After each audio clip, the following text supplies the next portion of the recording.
Hi, there's a verse in the book of Ecclesiastes in the Old Testament of the Bible that says this: it's better to be in a house of mourning than a house of feasting.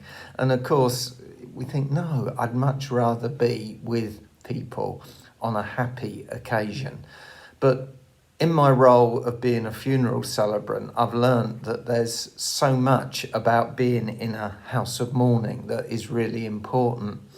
And it's people's stories that really get me. Most of us go around and we say, oh, I'm nothing special, but we are. We're all a little bit special. We're all unique. We're all in our own way extraordinary. I conducted a funeral the other day, and when I went and saw the family, I said, was Mum local? And they said, no, she was born in Jersey. I said, oh, when was she born? And they said 1930.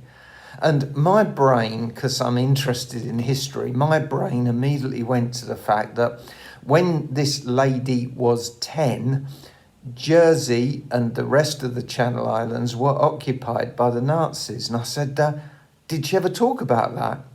No. Oh, okay. Well, when did she come to the UK? When did she come to England? And she came to England in 1948. So she had clearly lived through 5 years of Jersey being occupied.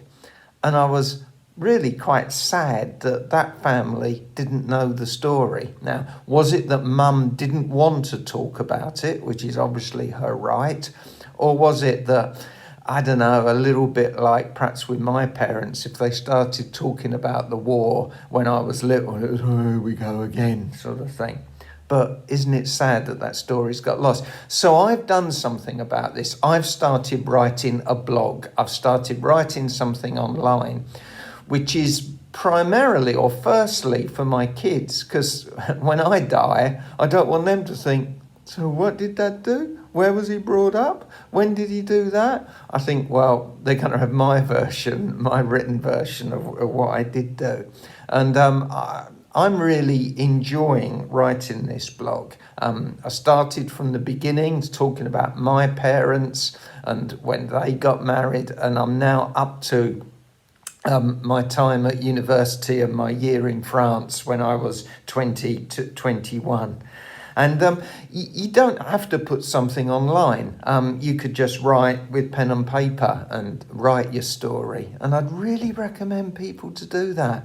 Or just find opportunities to tell your story. Sometimes churches can be like that we can give people the opportunity to share their story. I got asked to speak the other day at an event which is about storytelling, and it's about sharing who you are. And I enjoyed it, and I think the people there enjoyed it as well.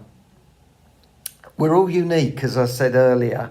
The Bible in Psalms talks about us being fearfully and wonderfully made as God knit us together in our mother's womb. And there's also something about letting the next generations know, because I think our story actually affects their story, and that's important. My parents living through the war years and the years after the war helped form me to become what I've become, warts and all, with all my faults and everything.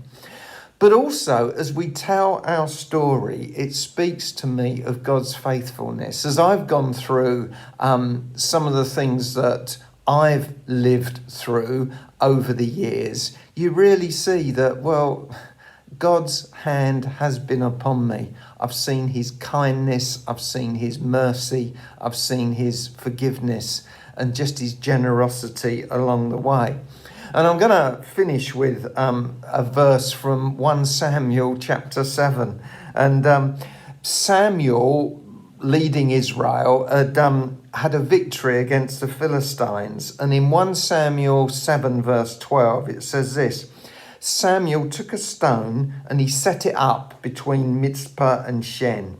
And he named that stone Ebenezer. I think Ebenezer, that's a funny name for a stone. But what Ebenezer meant was this: thus far the Lord has helped us. And as we perhaps begin to have more hope that we're coming through this pandemic, I think it's good to look back and to say, thus far, the Lord has helped us, because many of us can testify to that. And there's still some way to go, and let's hope and pray that we all get through this okay. But let's share our stories. Perhaps you could start a blog. Perhaps you could just write it down. Perhaps you could find people to tell. And let's put down our Ebenezer. Thus far, the Lord has helped us. Take care. Speak to you soon.